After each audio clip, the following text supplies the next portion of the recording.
બહુ ઓછા દિવસો જીવનમાં એવા આવતા હોય છે કે જે દિવસે આપણને આપણી લાગણી વ્યક્ત કરવાનો મોકો મળે. અંદર તો કેટલું લઈને બેઠા હોઈએ, કેટલું બધું, પણ જ્યારે બહાર કાઢવાનું આવે ને ત્યારે ખબર નહીં સંકોચ થાય. હમણાં જ એક મિત્રે કહ્યું હતું, રડતો હતો. મેં પૂછ્યું શું થયું? નાની ઉંમરમાં એને માં ગુમાવી દીધી હતી. 17-18 વર્ષની ઉંમર અને માં છોડીને જતી રહી. મેં કીધું રડવાનું શેના માટે? સમજાય છે કે માં વગર જીવવું બહુ અઘરું છે,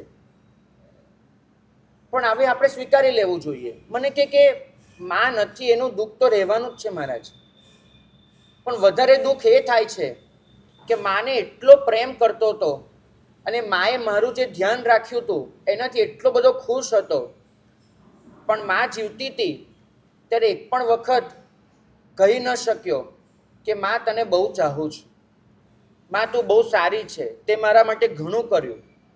અને આજે જ્યારે બહુ જ ઈચ્છા થાય છે કહી દઉં, ત્યારે માં હાજર નથી. આવા દિવસોની જરૂર એટલે પડે છે. કદાચ આપણે આપણો સંકોચ તોડી શકીએ, કદાચ આપણે ખુલ્લા થઈ શકીએ, કદાચ નિખાલસતાથી આપણે ગુરુ તરીકે સ્વીકારી છે. સાધુ ભગવંત છે, સાધ્વીજી ભગવંત છે, આચાર્ય ભગવંત છે, કોઈ પણ છે, બને તો એની આગળ આજે રૂબરૂ જવાનું કે સાહેબ તમે બહુ આપ્યું.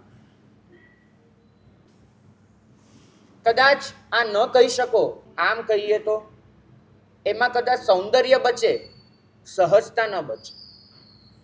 કૃત્રિમ હોય, કૃત્રિમ ગુલાબ દેખાવમાં બહુ સારા લાગે, સુગંધ ન હોય. તમે એવું ગોઠવીને લખશો ને, એમાં સુવાસ નહીં હોય, એમાં સહજતા નહીં હોય, એમાં હશે તો માત્ર શબ્દોનું સૌંદર્ય. તો ક્યારે પણ લાગણી વ્યક્ત કરવા બેસો ત્યારે શબ્દોને શોધવા ન જાઓ અને શબ્દોને ચોરો પણ નહીં. ઘણી વખત આપણે લાગણી વ્યક્ત કરવામાં શબ્દો ચોરીએ. ચોરવાનો મતલબ એ થાય છે કહેવું હોય ને એ સીધું કહી ન દઈએ. તો ગુરુ આગળ એ પણ ન કરવું, બસ જે છે એ કહી દેવાનું. જો આટલું શીખી ગયા ને તો આજનો દિવસ સાર્થક છે. ગુરુ તત્વના મહિમાની વાત કરવી છે. વાત કરું પાદલિપ્ત સૂરી મહારાજની. નાગાર્જુન એક સાધક, એક માંત્રિક, એક તાંત્રિક અને પાછો શ્રાવક, એમના સંગે જ બનેલો શ્રાવક.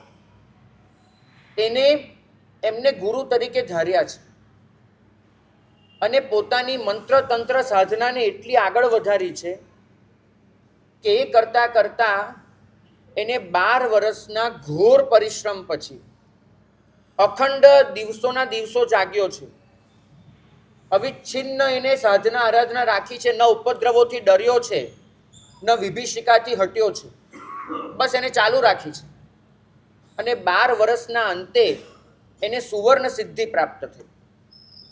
સુવર્ણ સિદ્ધિ એટલે એને એક કમંડળ ભળીને એવો રસ મળ્યો કે જે રસનું એક ટીપું 1 મણ લોખંડ પર નાખવામાં આવે તો એ લોખંડ સોનું થઈ જાય, એક ટીપું. એવો એને રસ મળ્યો છે કમંડળ ભરીને. અને એને પહેલી ઈચ્છા જાગી કે આ રસ એ હું કોને આપું? સોનું તો બનાવવાનું જ છે અને હવેની જિંદગી કેવી વીતશે એને ખબર છે, પણ આ જે આ મળ્યું છે એની ભેટ પહેલા કોને આપવું? પહેલા કોને અપાય ભાઈ પરેશભાઈ? કોને અપાય? ગુરુને. તો એને એ રસમાંથી એક નાનકડી કાચની શીશી ભરી, આટલી નાની, કુલ હતો એક કમંડળ જેટલો, એમાંથી એક કાચની શીશી ભરી અને પોતાનો જે સૌથી પરિપક્વ, સૌથી વહાલો જે શિષ્ય હતો એના હાથમાં એ ડબ્બી પકડાવી, એ શીશી, અને કીધું કે મારા ગુરુ પાદલિપ્તાચાર્ય જ્યાં પણ હોય ત્યાંથી એમને શોધી કાઢ અને બહુમાનપૂર્વક આ એમને અર્પણ કર. અને ગુરુ પૂછે કે આ શું છે? એટલું પૂછે તો એક જ જવાબ આપજે કે ગુરુ આપે તો ખૂબ પ્રસાદી આપી છે, શિષ્ય આપને એની મંત્ર સાધના સમર્પિત કરે છે. બસ આવો જવાબ આપજો. અને એ પેલી શીશી લઈ અને એ શિષ્ય તો ગયો. તમે વિચાર તો કરો, તમારા હાથમાં આવી કોઈ શીશી પકડાવી હોય, આમ એક ટીપું, એક મણ આમ લોખંડ પર પડે ને એક મણ 20 કિલો સોનું આવી જતું હોય, તમે શીશીને કેવી સાચવીને રાખો? વિચારજો એ શીશીને કેવી રીતે. અને પાછું આવા ગુરુએ આપી છે. આખા ભારતના એકમાત્ર એવા ગુરુ કે જેની પાસે આ વિદ્યા છે, અને સામે જેને આપવા જાય છે એ તો ગુરુનાય ગુરુ છે. અને એમ બહુમાન ભાવથી છલકાઈ જાય માણસ. ઓલી શિષ્યને એટલી સાચવીને કરીને લઈ જાય છે પોતે. દિવસોની મુસાફરી પછી એ પહોંચે છે ગુરુ પાસે, પાદલિપ્તાચાર્ય પાસે. કોઈ પર્વત, એ પર્વતની કોઈ ગુફા, એ ગુફામાં પાદલિપ્તાચાર્ય રોકાયા છે. એમની આત્મસાધના ચાલુ છે. અહીંયા બધી કેમિસ્ટ્રી ચાલે છે, ભૌતિક સાધના ચાલે, એમની આત્મસાધના ચાલુ છે. રોકાયા છે. બધા શિષ્યોને લઈને તો નથી આવ્યા પોતાના, થોડાક શિષ્યો એમની સાથે છે. અને ગુફામાં પોતે સરસ સાધના કરે. પેલો શિષ્ય પહોંચ્યો નાગાર્જુનનો, બેઠો. સાધુ ભગવંતે કહ્યું કે ગુરુ છે કે બપોરે ગોચરી વખતે આ સાધનામાંથી બહાર આવશે ત્યારે તમે મળી શકશો. 12:30-1 વાગ્યા હશે અને પાદલિપ્તાચાર્ય સાધનામાંથી ઊભા થયા, બહાર આવ્યા. અને પેલા શિષ્યે એમની આગળ જઈ વંદન કરી અત્યંત બહુમાનપૂર્વક પેલું શીશી ધરી. પાદલિપ્તાચાર્ય હાથ નહીં અડકાડ્યો, પૂછ્યું આ શું છે? જોઈને જ ખ્યાલ આવી ગયો હતો, પણ જવાબ સાંભળવો હતો. સાહેબ, મારા ગુરુ, એને આપને પોતાની મંત્ર સાધના એ સમર્પિત કરી છે, મોકલી છે. પાદલિપ્તાચાર્ય શીશી હાથમાં લીધી, ફેરવી ફેરવીને જોઈ, આમ ચળકતો રસ, મુહાઈ જાય એવો. આમ શીશી હાથમાં પકડી હતી, છોડી દીધી. આટલી સહેલાઈથી આમ ઊંચી પકડી હતી અને છોડી દીધી. કાચની શીશી, તમે પથ્થર પર બેઠા હો અને ઉપરથી છોડો, શું થાય? એ બધો જ રસ એ પર્વત પર ફેલાઈ ગયો, ઢોળાઈ ગયો. પેલો શિષ્ય એ દોડ્યો, હાથમાં જેટલો રસ આવે પાછો પેલો કાચનો ટુકડો તેમાં ભરી લીધો. અને જે ચહેરો એનો ક્રોધથી ધમધમી ઉઠ્યો. મને ખબર નથી પડતી મારા ગુરુએ શું જોઈને તમને આ મોકલ્યું હશે. અરે કમસે કમ નહોતું રાખવું હોય, વસ્તુનો અનાદર, કિંમત પણ ન હોય. આખરે કોઈની ભેટ છે, સમર્પણ છે. પાદલિપ્તાચાર્ય મરક મરક હસતા રહ્યા, બિલકુલ મરક, કશું જ નહીં, કશું જ નહીં. પેલાને બોલવા દીધું. હું મારા ગુરુને જઈને કહી દેવાનું છું કે આજ પછી તમારું મોઢું પણ નહીં જોયું. જે ગુરુને પોતાનો શિષ્ય કંઈ સમર્પિત કરે એની કિંમત ન હોય, શું કામ છે એની પાસે જઈને? થવા દીધું. પેલાનું બોલવાનું પૂરું થયું પછી એને કહ્યું કે ભાઈ, મારી સાથે બહાર આવીશ? બહાર લઈ ગયા એને. થોડેક આગળ જઈ, જ્યાં થોડું એકાંત હતું. શું કરવા લાયા છો અહીંયા? શાંત. હવે ખાલી એક કામ કર, મોઢું ફેરવીને તું ઊભો રહે. થોડેક દૂર જા અને મોઢું ફેરવીને ઊભો રહે. પાદલિપ્તાચાર્યને લઘુશંકાએ જવું હતું, માતૃ કરવું હતું. પેલા કીધું ફેરવીને ઊભો રહે. બોલો ઊભો રહ્યો.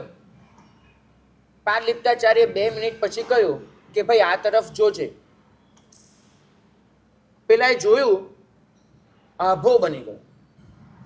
જ્યાં પાદલિપ્તાચાર્ય માતૃ કર્યું હતું, એ માતૃ જ્યાં જ્યાં પડ્યું હતું એના છાંટા, એ તમામ પથ્થર સોનાના થઈ ગયા. તમામ પથ્થર. એમના માતૃમાં સુવર્ણ સિદ્ધિ હતી. પાદલિપ્તાચાર્યએ કહ્યું કે બેટા, તારા ગુરુની વાતનો મેં અનાદર નથી કર્યો, પણ એને એટલું કહેજે કે 12 વર્ષની સાધનાનું રહસ્ય આ ન હોય.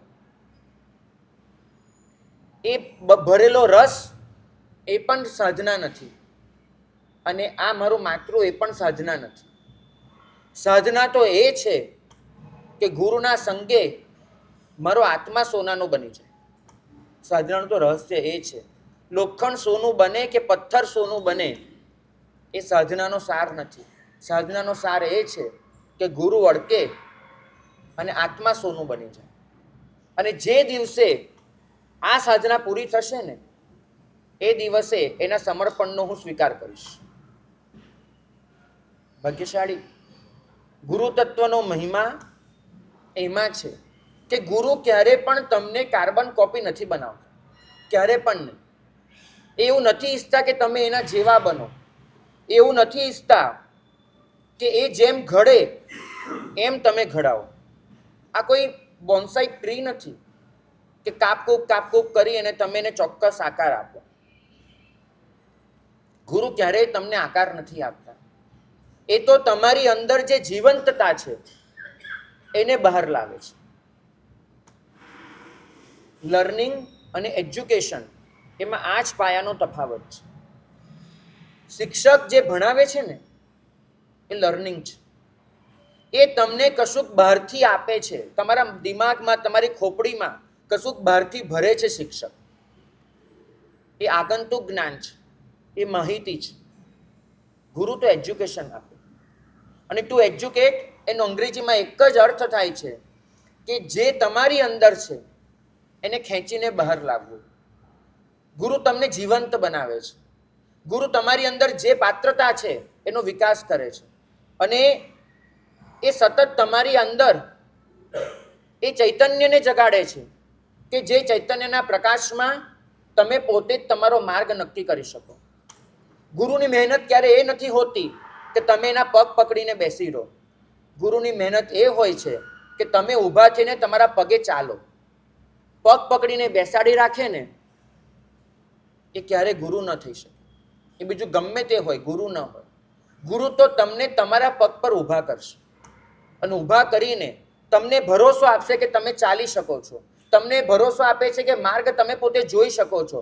તમને ભરોસો આપે છે કે તમે ક્યાંય અથડાવાના નથી, ક્યાંય પડી જવાના નથી, ક્યાંય ગબડી પડવાના નથી. ને જો થશે તો પણ પાછા ઊભા થઈને તમે તમારી યાત્રાને આગળ વધારી શકશો. ગુરુ તમારી આગળ પોતે જ એક ઉદાહરણ પૂરું પાડે છે. એ હંમેશા તમારી આગળ એક માણસની જેમ જ વર્તે છે ને તમારા જેવા માણસની જેમ. તમને ઘણી વખત ગુરુને જોઈને લાગે આ તો મારી જેમ જ ખાય છે, મારી જેમ જ પીએ છે, મારી જેમ જ સૂઈ જાય છે, મારી જેમ જ રડે છે, મારી જેમ જ હસે છે, તો મારાને એમનામાં ફરક શું? ઘણી વખત એવો પ્રશ્ન થાય. ગુરુ જાણી જોઈને તમારી આગળ એક તમારા જેવા જ મનુષ્યની જેમ વર્તે છે. કારણ શું? બહુ સરસ એક કથા વાંચી હતી. એક માણસ એને પોતાના ઘરે હંસ પાળ્યો હતો. હંસીની એ પાળ્યા હતા. હંસનું ફાર્મિંગ કરતો હતો. એને બહુ ગમે. અને હંસ મોટા થાય એટલે પછી અલગ અલગ શ્રીમંતોને એમના ઘરે શોભા માટે એ હંસ વેચી દેવાના. મારવા માટે નહીં, શોભા માટે. હવે એને ત્યાં જે પહેલું જોડલું હતું હંસિનીનું, એમાં એવું થયું કે હંસિનીએ 5-6 બચ્ચાને જન્મ આપ્યો. અને કમનસીબેના કે જન્મ આપીને મા બાપ બંને મરી ગયા. બચ્ચા રહી ગયા નાના નાના હંસના, મા બાપ મરી ગયા. હવે પેલા બચ્ચાને શીખવાડે કોણ? કેમ જીવવું, શું કરવું, કોણ શીખવાડે? અને આમાં વધારે કમનસીબ એ થયું કે જે દિવસે સવારે હંસ હંસિની બંને મરી ગયા, એક દિવસે સાંજે વાવાઝોડું, ભયંકર વરસાદ તૂટી પડ્યો. નક્કી હતું કે એ વરસાદમાં, એ વાવાઝોડામાં જો પેલા બચ્ચા એ બહાર ખુલ્લામાં ફરતા રહે, રમતા રહે તો ક્યારેય બચી ન શકે, મરવાનું જ. કોઈ પણ રીતે બચ્ચાઓને ઘરની અંદર લઈ આવવા પડે. પણ લાવવાના કેવી રીતે? કારણ કે બચ્ચા એટલા પોચા હોય કે એમને ઉપાડી ન શકાય. ઉપાડવા જઈએ ને તો પણ એમના શરીરને નુકસાન થાય. તાજા જન્મેલા બચ્ચાઓ કેવી રીતે લાવવાના? એક જ છે કે એ લોકો પોતાના પગે ચાલીને ધીમે ધીમે અંદર આવી જાય. પણ ચલાવવાના કેવી રીતે? ન સમજે, ન સાંભળે, શું કરવાનું? પેલા માણસે ગમેલા ડચુરા કર્યા, ચલો ચલો ચલો, ગમે તેટલું કર્યું, પેલા હલે જ નહીં, બિચારા સમજે જ નહીં, કરવાનું શું? બધી જ મથામણ કરી નાખી. તો વરસાદ વરસતો જ જાય, વીજળીઓ ચમકતી જાય, ગર્જના થતી જાય, અને ઓલા બચ્ચા જેટલી વીજળી ચમકે ને એટલા ડરે, પાણીમાં પલળીને ઓર ડરે. પીછા પલળી ગયા, ધીમે ધીમે ઠઠુરાવા માંડ્યા, મરવાની ઘડી આવી ગઈ. પેલો માણસ, એને થયું કોઈ પણ રીતે એને બચાવવા પડશે. છેવટે એને એક બુદ્ધિ સૂચી. સવારે જે હંસીની મરી ગઈ હતી એને દાટ્યા પછી, દાટતા પહેલા એના પીછા બધા કાઢી લીધા હતા, કારણ કે એના પીછા પણ વેચાય, એને મૂલ્ય આવે. એ બધા પીછા એને શરીર પર ભેરવ્યા, અને ભેરવી અને પોતે 4 પગે થયો, અને 4 પગે થઈ પેલા બચ્ચાઓની આગળ જઈને બેસી ગયો, અને પછી જેમ હંસ ચાલે ને એમ ધીમે ધીમે ધીમે એને ચાલવાનું શરૂ કર્યું. એટલે ઓલા લોકોને લાગ્યો, હા આ તો અમારી માં પાછી આવી, આ અમારા જેવું કોઈક આવ્યું. એટલે જેમ પેલો ચાલે એમ એની પાછળ ધીમે ધીમે કરી અને બચ્ચા ચાલે, અને એમ કરતા કરતા એ એને ઘરે લઈ ગયો. બધા બચ્ચાને એને ઘરમાં લઈ લીધા. હંસના બચ્ચાને ચલાવવા માટે માણસે હંસ બનવું પડે, 4 પગે જ કરવું પડે, તો એને પેલા અનુસરણ કરે. ગુરુને હંમેશા તમારી સાથે કામ પાડવા માટે તમારી કક્ષાએ આવવું પડે છે. એ તમારી કક્ષાએ આવે છે, અને આવીને કોઈક રીતે તમને કન્વિન્સ કરે છે. ગુરુ તમારાથી બહુ ઉપર હશે ને, તમે હાથ જોડી દેશો, તમે ભક્તિ કરી લેશો, તમે વૈયાવચ કરી લેશો, પણ કોઈ દિવસ એના જેવા બનવાની મહેનત નહીં કરો. તમને એમ જ લાગશે, હવે એ તો કેટલા મહાન છે, કેટલા દૂર છે, હું કેવી રીતે એના જેવો બનું? ગુરુએ તમારી આગળ પૂજા લેવાની નથી હોતી. ગુરુએ તમારી આગળ એક આદર્શ સ્થાપવાનો હોય છે કે તમે પણ આ કરી શકો છો. ગુરુ તમારી અંદર એક ઈચ્છા જગાડે છે, જો એ કરી શકે તો હું કેમ નહીં? જો એનામાં આ વસ્તુ આવી શકે તો મારામાં કેમ નહીં? અને આ જે તમારી જે ઈચ્છા જાગે, જે પ્યાસ જાગે, હંમેશા ગુરુ એ પ્યાસ જગાડવાની મહેનત કરે છે. અને એ પ્યાસ જ્યારે પૂરી થાય, તમે જ્યારે ગુરુ જેવા બનો, તમે જ્યારે સ્વયં ગુરુ બનો, તમારી અંદરનો ગુરુ બોલતો થાય, અપદીવો ભવ, તમારી અંદરના ગુરુ તમને માર્ગદર્શન આપતા થાય, ત્યારે એ એક આપણા ચિત્તમાં ગુરુ માટે જે ભક્તિ ઉઠે, આપણા ચિત્તમાં ગુરુ ભગવંત માટે જે સમર્પણની ભાવના જાગે, એ સમર્પણ, ગુરુની કૃપાનો અહેસાસ. ગુરુ ક્યારે પણ એવો દાવો ન કરે કે હું તમારો ગુરુ છું. ગુરુ ક્યારે પણ તમારી આગળ એવો પડકાર ન આપે કે તમે મને ગુરુ તરીકે સ્વીકારી લો. પણ એમના સાનિધ્યમાં સહજ રીતે જ કંઈક એવું ફીલ થાય કે આપણને એમ થાય કે બસ એમને સમર્પિત થઈ જવું છે. રૂવે રૂવે બસ એક જ લાગણી જાગે કે આ મહારાજ છે ને હું એમનો છું. મારા દાદા ગુરુ, મારા ગુરુ મહારાજ છે પૂજ્યપાદ વિજય શીલચંદ્ર સુરી મહારાજ. અત્યારે હઠીભાઈની વાડી અમદાવાદમાં ચાતુર્માસ છે. અને એમના ગુરુ એટલે પૂજ્યપાદ વિજય સૂર્યોદય સુરી મહારાજ. બહુ નાનો હતો ને એકવાર એમની પાસે બેઠો હતો. એક 70-72 વર્ષના વરિષ્ઠ બુજુર્ગ એ વંદન કરવા આવ્યા. પરિચય હશે ગુરુ ભગવંતનો. ગુરુ ભગવંતને વંદન કર્યા પછી ચરણ સ્પર્શ કર્યો, અહીંયા હાથ લગાડ્યો, અને મેં નજરે જોયું હતું આ હાથ પર જેટલા રૂવાડા હોય ને બધા જ ખડા થઈ ગયા. બધા જ આમ સ્પર્શ કરે અને આમ રૂવાડા ખડા થઈ ગયા. દમયંતીને પૂછ્યું હતું કે નળની ઓળખાણ તને કેવી રીતે થાય? કારણ કે નળે કુબડાનું રૂપ લીધું હતું, ઓળખાય નહીં એવી રીતે કુબડો બની ગયો હતો, એવું ચરિત્રમાં આવે છે. અને પોતે જાણી જોઈને પકડાઈ જવા નહોતો માંગતો, જાહેર થવા નહોતો માંગતો કે હું નળ છું. પરિસ્થિતિ એવી હતી. અને દમયંતી એવું રાખ્યું હતું કે જેટલા પણ ભિક્ષુકો છે, જેટલા પણ આ પ્રકારના લોકો છે, એ બધાનો જમણવાર, એ બધાય જમવા આવવાનું. અને દમયંતી દરેકને પોતે પીરસે. અને દરેકને પહેરામણી પોતાના હાથે આપે. હવે આવી રાજકુમારી કે જેને પામવા માટે એમ કહેવાય કે સ્વયં ઇન્દ્ર નીચે ઉતરે, એ રાજકુમારી પોતે, એ મહારાણી પોતે દરેકને પીરસવા જાય, દરેકને પહેરામણી આપવા જાય. પ્રશ્ન એ આવ્યો, દમયંતીને એના મા બાપે એક જ પ્રશ્ન પૂછ્યો, પિયરમાં પાછી આવેલી છે, કે એ કુબડા બની ગયેલા નળને તું ઓળખીશ કેવી રીતે? અને દમયંતીએ એક જ જવાબ આપ્યો કે એના શરીરનું એક આટલું અંગ એ મને અડકશે ને તમારું એક પણ રૂવાડું ઊભા થયા વગરનું નહીં રહે. એ નળની ઓળખાણ. મારો ને એનો પ્રેમ એવો છે. અને ખરેખર એ જે કુબડો બની ગયેલો નળ, એને પહેરામણી આપી, હજુ તો હાથ પણ નથી અડક્યો, પહેરામણી વચ્ચે છે. પેકેટની એક તરફ દમયંતીનો હાથ છે, બીજી તરફ પેલા કુબડાનો છે, અને ખાલી આટલો સંપર્ક, દમયંતીનું એક રોમ વિકસ્વર થઈ ગયું. જ્યાં શ્રદ્ધા છે, જ્યાં પ્રેમ છે, જ્યાં સમર્પણ છે, ત્યાં પરીક્ષા નથી હોતી અને ત્યાં ખાતરી નથી હોતી. ત્યાં એક જ વસ્તુ હોય છે, અખંડ અવિહળ વિશ્વાસ, બસ બીજું કાંઈ છે. એ ભાઈના મેં જોયા હતા, રૂવાડા ઊભા થઈ ગયા હતા. મેં પૂછ્યું કેમ, કેવી રીતે? મને કે મહારાજ, કોઈ દિવસ 18 કિલોમીટરનો ઉનાળામાં વિહાર કર્યો છે? મેં કીધું હા કર્યો છે ભાઈ, કરવો તો પડે સાધુપણામાં.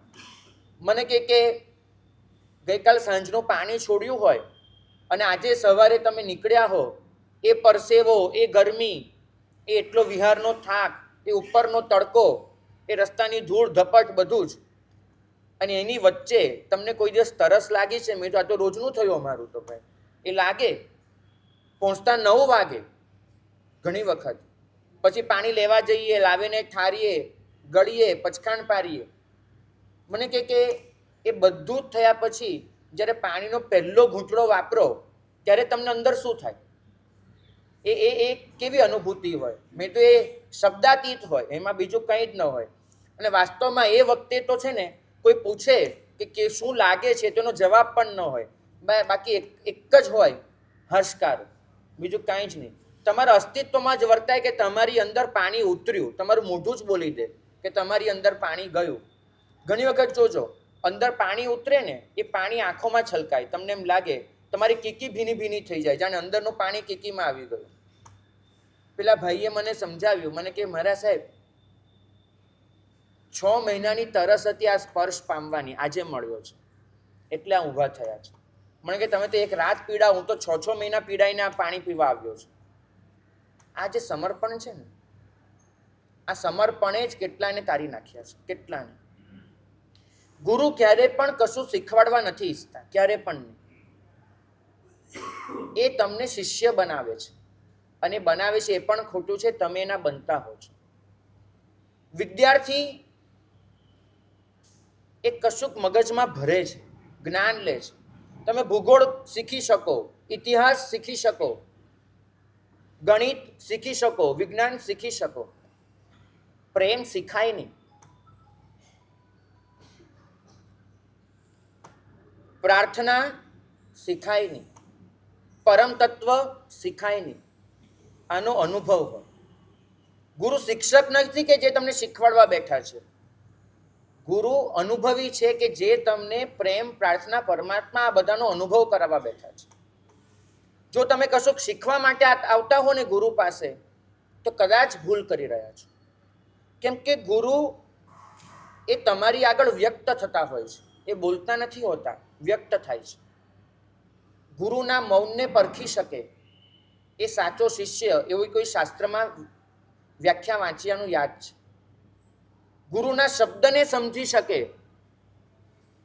એ શ્રાવક, ગુરુના ઈશારાને સમજી શકે એમ કહેવાય છે કે સમર્પિત.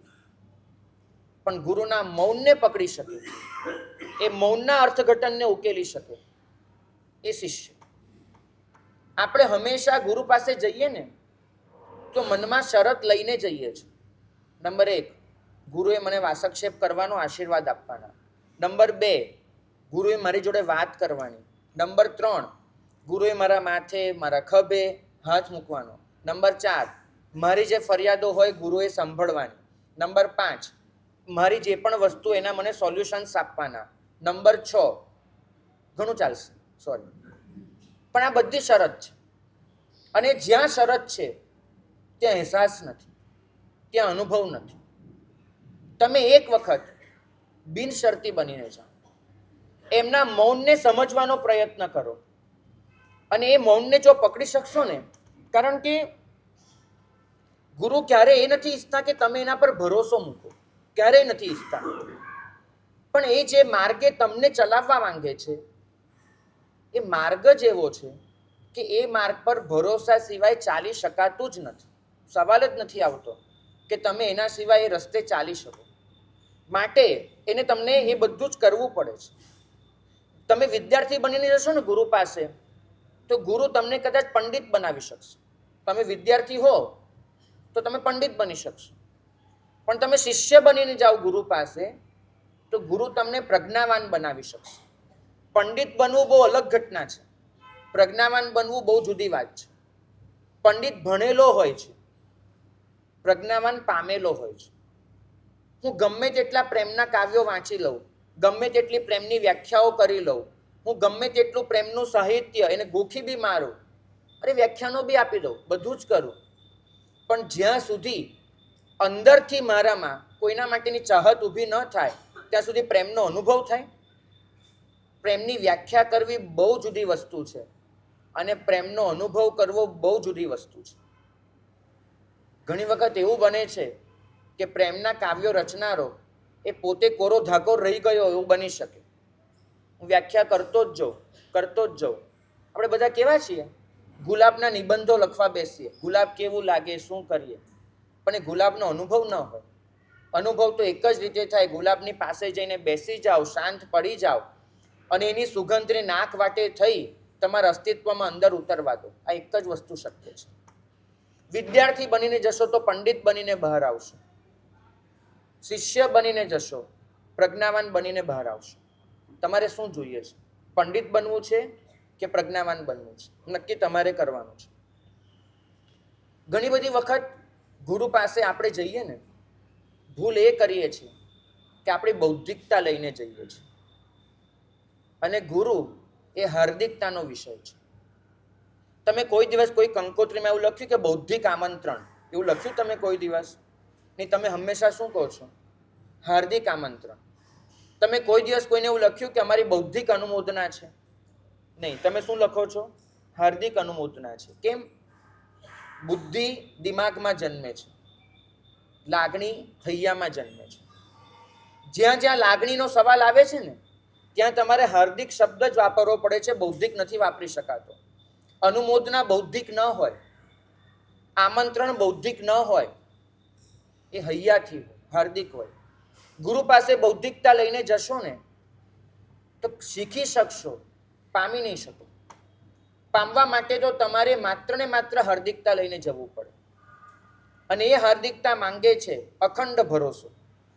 એ હાર્દિકતા માંગે છે વિવેકની આંખ ખુલ્લી હોય તો પણ, વિચારવાની તૈયારી હોય તો પણ, સમર્પણની ઉત્કૃષ્ટ ઘડી. બસ આટલું જ માંગે છે તમારી પાસે. મને ખબર છે, ટ્રેકિંગ માટે જઈએ, પહાડો ઘૂમવા જઈએ, સાથે જે ભૂમિઓ રાખ્યો હોય એ ભૂમિઓ તમને લેફ્ટ કે તો લેફ્ટ ને રાઈટ કે તો રાઈટ તમારે વળી જવું પડે. તમે દર વખતે ભૂમિયાને પૂછવા જાઓ કે આ રસ્તે જ જવાનું, એના પહેલાં પ્રૂફ આપ. તમને ભૂમિઓ પ્રૂફ શું આપશે? કોઈ પ્રૂફ આપી ન શકે. એ તમને એટલું જ કહેશે કે મારી સાથે ચાલો, હું તમને મંજિલે પહોંચાડી દઈશ. એ જ પ્રૂફ. આ જે યાત્રા છે ને, આ યાત્રામાં હંમેશા તમને જે જોઈએ છે એ ફળ છેલ્લે જઈને મળતું હોય છે. અને ત્યાં સુધી માત્ર ભરોસાની યાત્રા હોય છે. આજે જે દિવસ છે એ ભરોસો જાહેર કરવાનો દિવસ છે. એ ભરોસો નિવેદન કરવાનો દિવસ છે. ન હોય તો જગાડવાનો દિવસ છે, હોય તો વિકસાવવાનો દિવસ છે, ઓછો હોય તો વધારવાનો દિવસ છે. કેમ કે આ રસ્તો જ એવો છે કે જે રસ્તે તમે ભરોસા વગર ડગલું માંડી જ ન શકો. કારણ કે મોક્ષ તમે જોયેલો નથી, કેવળ જ્ઞાન તમે અનુભવેલું નથી. આત્મિક વિકાસની વાતો માત્ર તમે જાણેલી છે, સાંભળેલી છે, માનેલી છે, પરિણમેલી નથી. તો જે યાત્રા છે એ પરિચિતથી અપરિચિતની છે. આ એવી યાત્રા છે જ્યાં તમારે જે પરિચિત છે બધું જ છોડી દેવાનું છે અને અપરિચિત દુનિયામાં જતું રહેવાનું છે. આ હોલમાં તમે જુઓ કેવી ઝાકઝમાળ છે, બરાબર, અને દિવાલ પેક છે. આ દિવાલની પેલે પાર શું છે આપણને ખબર નથી, અને ગુરુ તમને એમ કહે છે ચલ મારો હાથ પકડી લે, હું તને પેલે પાર લઈ જાઉં, ત્યાં આગળની દુનિયા તો આના કરતાં બહુ વધારે સારી છે, પણ એના માટે તારે આ દુનિયામાંથી રાજીનામું આપવું પડશે. અને આપણને થાય કે ઓલું તો જોયેલું નથી અને આ છે. કેવી રીતે? ભાગ્યશાળી. ગુરુને ક્યારેક કહેવાનું છે કે હવે અમારે રસ્તા ઓળખવા નથી. હવે રસ્તા કયા છે એ અમારે સમજવાની ને શીખવાની જરૂર નથી. અમે તો માત્ર તમારા પગલાં જોઈ લઈશું. મને ખબર છે જિંદગીના પહેલા વર્ષે વિહાર કાઠિયાવાડમાં હતો અને તે સમયે કાઠિયાવાડમાં કેટલાય રસ્તા ડામરના બનેલા નહોતા. અમે ઘણી બધી વખત આંબાવાડિયામાંથી જઈએ, ખેતરમાંથી જઈએ, વિરાન વિસ્તારમાંથી જઈએ, અને કોઈક વખત એવું બને, કોઈક વખત કે તમે બહુ પાછળ રહી જાઓ અને સાથી સાધુઓ બધા આગળ નીકળી ગયા હોય, અને તમારી સાથે જે સાધુ હોય એને પણ તમારી જેમ રસ્તો ખબર ન હોય. હવે એ ધૂળિયા રસ્તા, ન કોઈ બોર્ડ હોય, ન કોઈ નિશાની હોય, એ રસ્તે તમારે એક જ રીતે ચાલવું પડે. શું જોવું પડે ખબર છે? શું જોવું પડે? પગલાં. શું જોવું પડે માતાજી? પગલાં. એવે સમયે તમને તમારા ગુરુના પગલાંનું માપ ખબર હોવી જોઈએ, તો તમે એને ઓળખીને ચાલી શકો.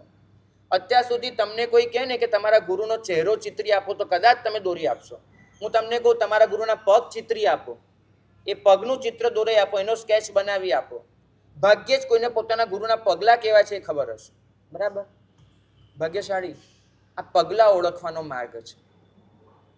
ચહેરો એને તો તમે ઓળખ્યો, પણ રસ્તે ખોવાઈ જઈએ ને ત્યારે ચહેરો કામ નથી લાગતો, ત્યારે પગલાં કામ લાગે છે.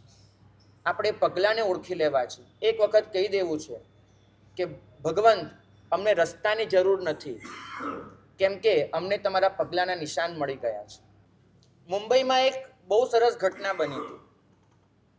એક યુવાન મારી આગળ આવ્યો અને મને કહે કે મહારાજ, મેં જે વ્યક્તિને ગુરુ તરીકે ધાર્યા છે, જે બી મહાત્માને, એ મહાત્મામાં એવી કોઈ વિશેષ પ્રતિભા નથી. એ મહાત્મા સારું વ્યાખ્યાન આપે છે, સારું ભણેલા છે, સારું શીખવાડીને સમજાવી શકે છે, તેજસ્વી છે, કોઈ વિશેષ તપ કરે છે, જપ કરે છે, એવું કશું જ નથી. બસ મને ખાલી એ મહાત્મા ગમે છે અને મેં એમને ગુરુ તરીકે ધાર્યા છે. હવે બધા લોકો મને એમ કહે છે કે ગુરુ બનાવવા જોઈએ જીવનમાં, પણ એના માટે કોઈ વ્યવસ્થિત વ્યક્તિને તારે ગુરુ બનાવવા જોઈએ. આમાં શું છે? આને કેમ ગુરુ બનાવે છે તું? તો હું બહુ મૂંઝાઈ ગયો છું. એક બાજુ અંદરથી એમ થાય છે કે એ મારા ગુરુ, અને બીજી બાજુ બધા મને એમ કહે છે કે ગુરુ તરીકે આ તો ન ચાલે, બીજા કોઈ તારે જોવા જોઈએ, ઘણા સારા ઓપ્શન્સ છે એમ. તો કે હું હવે શું કરું? સારું, મેં કીધું કથા કહું તને ભાઈ, કદાચ તારા જેવી જ આ પ્રશ્ન તો વારે વારે પૂછાતો જ રહ્યો છે હંમેશા. વાત કરી મેં લૈલા મજનૂની. મજનુ એ લૈલાના પ્રેમમાં પાગલ હતો. આપણે બધા જાણીએ છીએ, કદાચ આ સાંભળ્યું પણ હશે. તો પાગલ પોતે લૈલાના પ્રેમમાં. તકલીફ એટલી કે એના પાગલવેડા લોકોને એટલે પાગલવેડા લાગે કેમ કે લૈલામાં એવું કોઈ વિશેષ સૌંદર્ય નહીં. બોલવાની છટા, અદા, કોઈ ગુણ, કોઈ સૌંદર્ય, કશુંક તો એવું હોવું જોઈએ, કોઈ એસ્થેટિક સેન્સ હોય, કશું પણ. એક સામાન્ય કન્યા હતી લૈલા, પણ મજનુ એની પાછળ પાગલ. લોકોને એ ન સમજાય કે પાગલ થવું જ હોય તો પણ આનાથી વધારે ઘણા સારા ઓપ્શન મળી શકે. શું કામ લૈલા?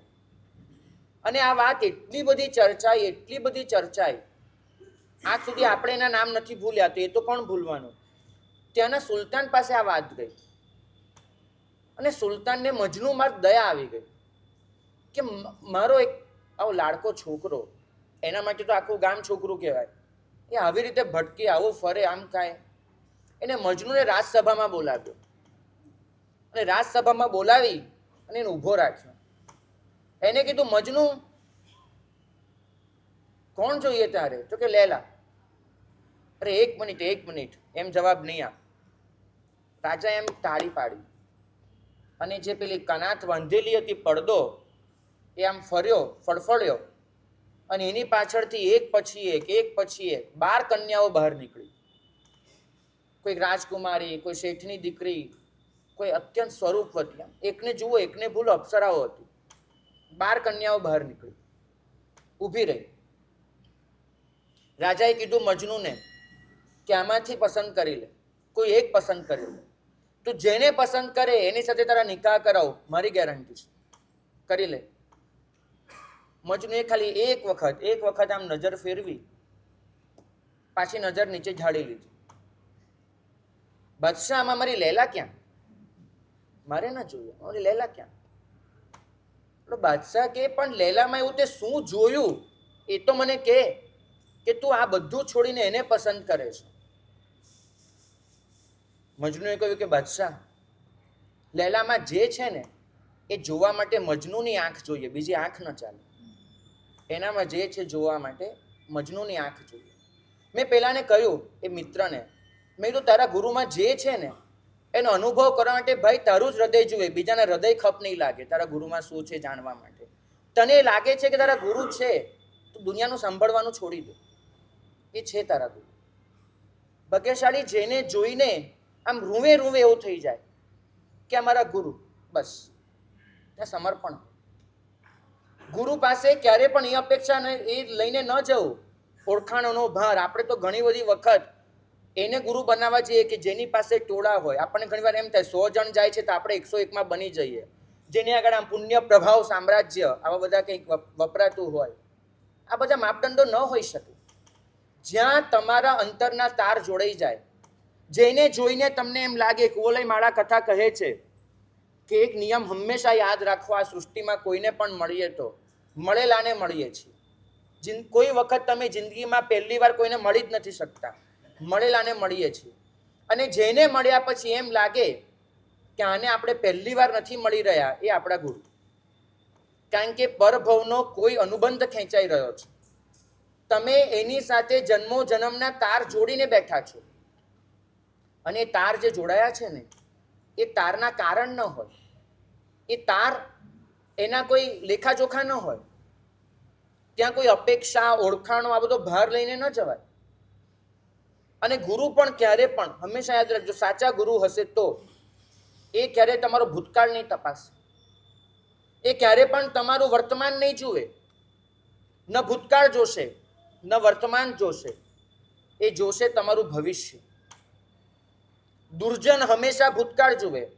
આ પ્રણવભાઈ જઈને એમ પ્રણવભાઈ વિશે કોઈ વાત કરે ને કે પ્રણવ ભાઈ કેવું કામ કરે, સંઘનું પાર્સલા કેવી સાચે, એટલે રવા દેને, પ્રણવ કેવો હતો, જન્મથી એને ઓળખું ભાઈ, તો 100 ચૂહા માર કે બિલ્લી હજ કરને ચલી, ભાઈ આમાં કંઈ છે નહીં. દુર્જન હંમેશા કોઈનો ભૂતકાળ યાદ રાખશે. સજ્જન એ વર્તમાન જોશે કે કેવું કરી રહ્યો છે, પણ સંત હંમેશા ભવિષ્ય જોશે કે તમારા ભવિષ્યમાં તમારા પાસેથી શું નીકાળી શકાય છે, તમે શું બની શકો છો. એ સંતનો પ્રશ્ન હશે. તમે કોણ હતા એ દુર્જનનો પ્રશ્ન હશે. તમે શું બની શકો છો એ સંતનો પ્રશ્ન હશે. એ તમારી અંદરની સંભાવનાઓ જોશે. તમારે એને કહેવું પડશે કે સાહેબ મારી અંદર આવા અવગુણ છે, આપ મને આલોચના આપો. ગુરુ ક્યારે એમ નહીં કે તારી અંદર આ દુર્ગુણ છે, અવગુણ છે. એ તો તમારી અંદર ગુણ કેવી રીતે આવે બસ એના માટેની જ મથામણ કરશે. એના માટેની. ગુરુ તમારી પાસે માત્ર એક જ વસ્તુ માંગશે, એક જ વસ્તુ, તમારું સર્વસ્વ. ગુરુ તમને ક્યારેય બાંધતા નથી, પણ તમને પોતાને એમના સાનિધ્યમાં છૂટવાનું મન નથી થતું. બરાબર સમજજો. બાંધે ગુરુ નહીં, પણ તમે છૂટી ન શકો એ ગુરુ. એના સાનિધ્યમાં જ કંઈક એવું હોય કે આપણને એનાથી દૂર જવાનું, છૂટવાનું મન જ ન થાય. ભાગ્યશાળી ગુરુ ક્યારે પણ તમારી પાસે એ નહીં માંગે કે તમે શું આપી શકો છો, કેટલું ધન, કેટલું આ, કેટલું આ. આ તો આરપારની લડાઈ છે. અહીંયા તો સર્વસ્વની જ હોડ હોય, બીજું કાંઈ જ ન હોય. અને સામે ગુરુ પણ પોતાનો પ્રાણ, પોતાનો આત્મા તમારામાં પરોવી દેશે. એ તમારી આગળ આખા ઠલવાઈ જશે. દ્રોણાચાર્યને તો જ સંતોષ થાય છે કે અર્જુન સવાયો દ્રોણ બને. ત્યાં સુધી દ્રોણને સંતોષ નથી હોતો. ગુરુ હંમેશા તમને પરાકાષ્ઠાએ લઈ જવા માંગે છે. એનાથી ઓછું એમને કાંઈ ખપતું નથી. પણ સામે તમે સર્વસ્વ આપવા તૈયાર છો?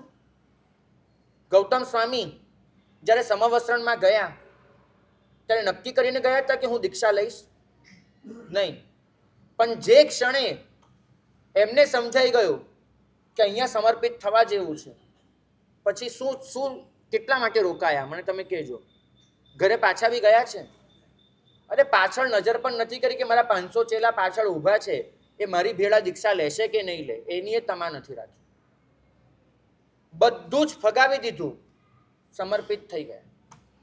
સંયમભાવ જ્યારે ગયા હતા ગુરુ પાસે, નક્કી કરીને ગયા હતા નહીં, એ તો ખાલી સમજવા ગયા હતા કે તત્વ શું છે. ગુરુએ કીધું કે જ્યાં સુધી આ માર્ગ નહીં પકડે ત્યાં સુધી તત્વ હાથમાં નહીં આવે. એ જ જવાબ આર્ય રક્ષિતને મળ્યો. અને બધાએ જોયો આરપારની લડાઈ રમી નાખી છે, સર્વસ્વ આપી દીધું છે. અને એ જે સર્વસ્વ આપ્યું છે પરિણામે ગુરુ એમના પર વરસ્યા છે, સવાયા બનાવ્યા છે. ભાગ્યશાળી આ જ આપણી ફરજ છે. આપણી વચ્ચે હમણાં જ પ્રવર સમિતિના કાર્યવાહક ગચ્છાધિપતિ શ્રી અભયદેવ સુરીમાજ પધારી રહ્યા છે. આપણે સૌએ એમને આવકારવાના છે. આપણે સૌ તૈયારી કરી લઈએ. અમે દાદરા સુધી જઈએ છીએ. યુવાનો બે બાજુ શાસન ધ્વજ લઈને ઊભા રહે